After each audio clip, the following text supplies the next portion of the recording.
नमस्कार, मी संजय सोनवणे. चपराक प्रकाशनाच्या चॅनलवरून आपणाशी गिरीश कुबेर यांनी रेनेसाँ स्टेट या पुस्तकात काही जी विधानं केलेली आहेत आणि त्यामुळे एक इतिहासाच्या संदर्भात महाराष्ट्रामध्ये वादळ निर्माण झालेलं आहे, त्या संदर्भात आपण जरा वेगळ्या अंगाने चर्चा करूया. पहिली गोष्ट अशी की इतिहासावरनं सातत्याने महाराष्ट्रामध्ये वादळं का होतात, हा प्रश्न सर्वात आधी आपण आपल्याला विचारायला पाहिजे आणि त्याचं उत्तर शोधलं पाहिजे.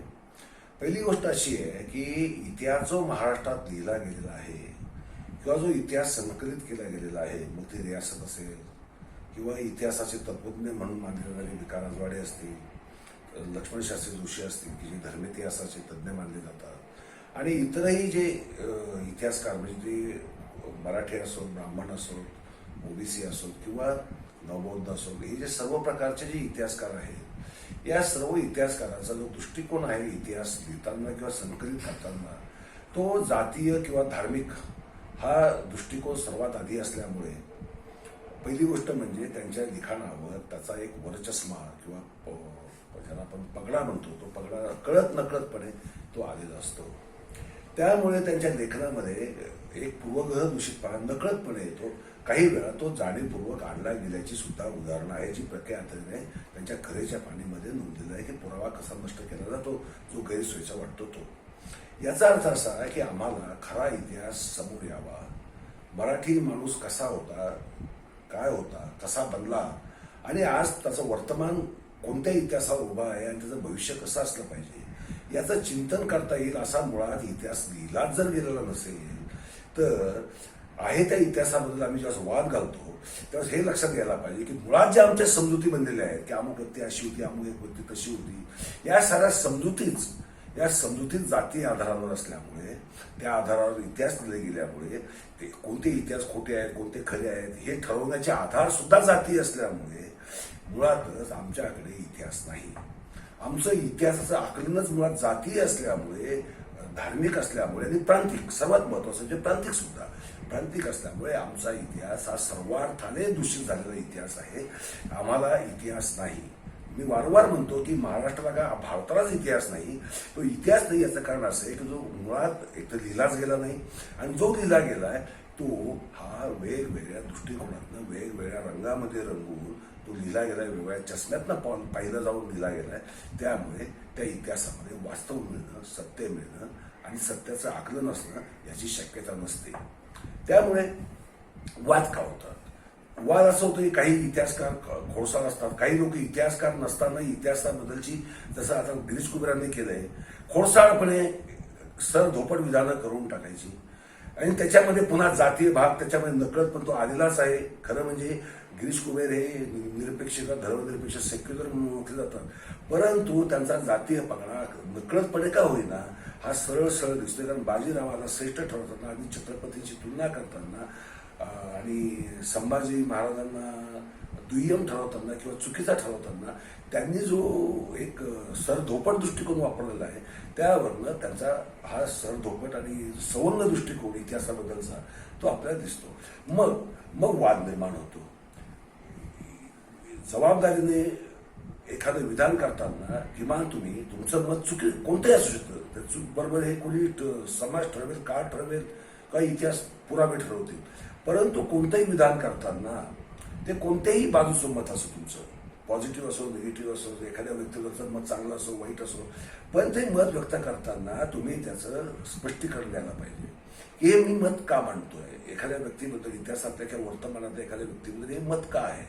एखादं सर्वसामान्य माणूस गप्पा मारताना सरधोपटपणे मतं व्यक्त करून टाकतो, त्या पद्धतीने करण्याची मुभा विचारवंत इतिहासकार पत्रकारांना असते काय, साहित्यिकांना असते काय, तर नसते. हे आपण लक्षात घेतलं पाहिजे. दुसरी गोष्ट अशी की आम्हा लोकांना मुळात इतिहास म्हणजे काय, कादंबरी म्हणजे काय, नाटक म्हणजे काय यातला फरक कळलेला नाही. त्यानंतर इतिहासातली वैचारिकता म्हणजे इतिहासाची फिलॉसॉफी किंवा history, philosophy of the history हा जो प्रकार असतो तो तर आमच्याकडे अस्तित्वाला सुद्धा नाही. कारण इतिहासाचं एक तत्वज्ञान असतं. इतिहासाचं तत्वज्ञान जोपर्यंत समजत नाही तोपर्यंत एखाद्याने स्वतःला विचारवंतही म्हणू नये, इतिहासकार तर त्याहून म्हणू नये. कारण इतिहासकाराचा दृष्टिकोन हा प्रांत, राष्ट्र, जात, धर्म याच्या बाहेर जाऊन असतो. तो तसा नसेल तर त्याचं इतिहासाचं आकलन हे अत्यंत दूषित होऊन जाईल. उदाहरणार्थ, कोणाचा इतिहास हा खरा एका अर्थाने जागतिक इतिहास असतो. तो एखाद्या प्रांताचा किंवा एखाद्या जातीचा किंवा एखाद्या धर्माचा इतिहास नसतो. तुम्ही एखाद्या धर्माचा इतिहास लिहित असाल तर त्याच वेळेस बाकीचे जे समकालीन धर्म असतात, त्या धर्मतत्व असतात, त्या धर्मावर वागणारे लोक असतात, त्यांचा तो इतिहास असतो. तो सेक्युलेट, ज्याला आपण वाईट टाकलेला किंवा एकाकी असा कोणताही इतिहास नसतो. कोणतीही व्यक्ती किंवा एखादा प्रांत किंवा संस्कृती एकाकीपणामध्ये वाढत नसते. त्याच्यावर वेगवेगळ्या गोष्टींचा प्रभाव पडत असतो आणि त्यातनंच ती संस्कृती घडत असते, त्यातनंच इतिहास घडत असतो, त्यातनंच सामाजिक विचार घडत असतात, त्यातनंच धार्मिक विचारही घडत असतात. त्यामुळे कुणी जर स्वतःला अहंकाराने असं समजत असेल की हे सारं काही आमची निर्मिती आहे आणि आम्हीच जगातले श्रेष्ठ आहोत, हा एक मूढपणा, अंधपणा असतो. आणि इतिहासकाराने सर्वसामान्य माणसाशी समजून सांगतात. सर्वसामान्य माणसांना आपल्या अस्मिता, आपले अहंकार, आपले अभिमान आणि राष्ट्राभिमान, धर्माभिमान, जाती अभिमान, अशा प्रकारचे अभिमान असतात. ते एक वेळ सामान्य माणसांचे ते नसावेत यासाठी तर इतिहासकारांनी, विचारवंतांनी प्रयत्न करायचे असतात. परंतु आमचे इतिहासकार काय करतात? आमचे इतिहासकार मुळात इतिहास लिहितानाच त्यांचे दृष्टिकोन दूषित असतात. ते कोणाच तरी उदात्तीकरण करतात, ते कोणाच तरी बदनामी करतात, कोणाला तरी इतिहासातून अदृश्य करून टाकतात. उदाहरणार्थ, भारताच्या इतिहासातनं ललितादित्यासारखा सम्राट, कुमारपाल सारखा सम्राट, खारवेल सारखा सम्राट अदृश्य काय आहे? तो अदृश्य आहे याचं कारण असं की त्याची जात लोकांना माहीत नाही, त्याचा धर्म निश्चितपणे ठरवता येत नाही आणि त्याचा प्रांत, त्या प्रांताचा आम्ही द्वेष करतो किंवा त्या प्रांताबद्दल आम्हाला आस्था नाही आहे. त्यामुळे आम्ही ते केलेलं नाही आहे. आमचे जर तिथे स्वार्थ आडवे आले असते तर आम्ही निश्चितपणे ते केलं असतं, यात काही शंका बाळगण्याचं कारण नाही. नाहीतर इतिहासातल्या अत्यंत दुय्यम मधल्या दुय्यम व्यक्तीचं आम्ही प्रचंड गवगवा करून प्रचंड त्याच्यावर साहित्य लिहितो आणि ज्यांचा खरा समाज मानसावर किंवा संस्कृतीवर पगडा आहे, प्रभाव आहे आणि काहीतरी योगदान आहे, त्यांच्याकडे मात्र आम्ही दुर्लक्ष करतो. ही जी आमची प्रवृत्ती आहे मराठी माणसांची, ही मराठी माणसांची प्रवृत्ती ही इतिहासघातक आहे, ही प्रवृत्ती संस्कृती घातक आहे, ही प्रवृत्ती जात घातक आणि धर्म घातकही आहे. कारण जातीचं खरं आकलन मिळत नाही, मग खोटं आकलन असतं काय. कारण आम्ही आमच्या जातीचा कोणी जो पुरुष असतो त्याला आम्ही श्रेष्ठच ठरवायच्या प्रयत्नात असतो. त्याने काही चूक केलीच नाही असं आम्हाला ठामपणे माहिती असतं. आणि एखाद्या ठरवायचं दुसऱ्या जातीचा जो आहे तो अत्यंत दुय्यम होता किंवा त्याच्यावर आपण कोणते तरी आरोप ढकलून टाकले किंवा पापड ढकलून टाकली इतिहासातली की आम्ही मुक्त झालो असं मानून काम करणारे लेखक असतात. आणि मग वाद होतोच ना, वाद होणारच, स्वाभाविक आहे. कारण आता काय झालंय की शिक्षण आलंय लोकांना, लोक वाचायला लागले पण ते विचारी झालेले नाहीये. त्यामुळे त्यांचा जो समज होतो तो समज आणि किंवा गैरसमज सुद्धा हा एवढे झटपट होतात. आमच्या भावना दुखावल्या जातात.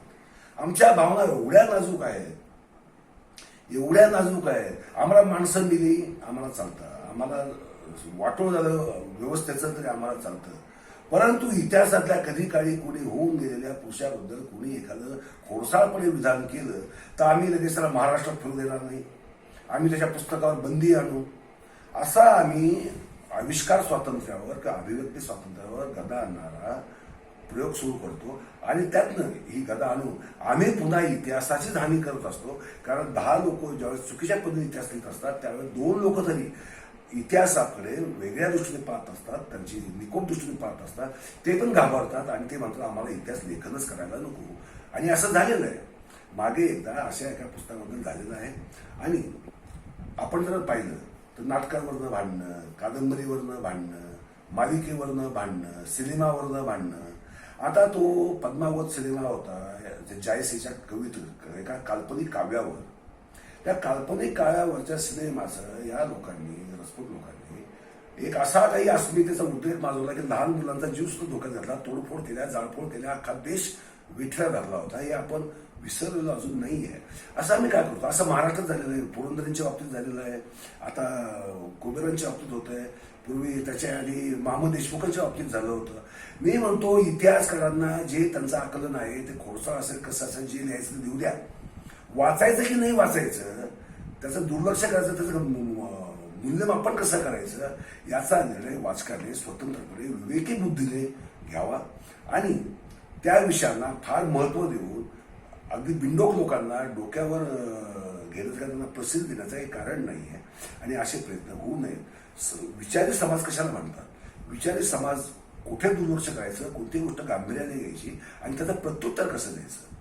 आता कुबेरांचं प्रत्युत्तर तुम्ही काय देणार? जे वाक्यच खोडसाळपणाची आहे त्याचा प्रतिवाद काही होऊ शकत नाही, कारण तो आरोपही नाही, काही नाही, एक सर धोपट विधान आहे, मूर्खपणाचं विधान आहे. म्हणजे कुबेरांसारख्या पत्रकारांना शोभणार आहे, पण तेवढ्या पुरतं त्याची संभावना करून तो विषय सोडून द्यायला पाहिजे.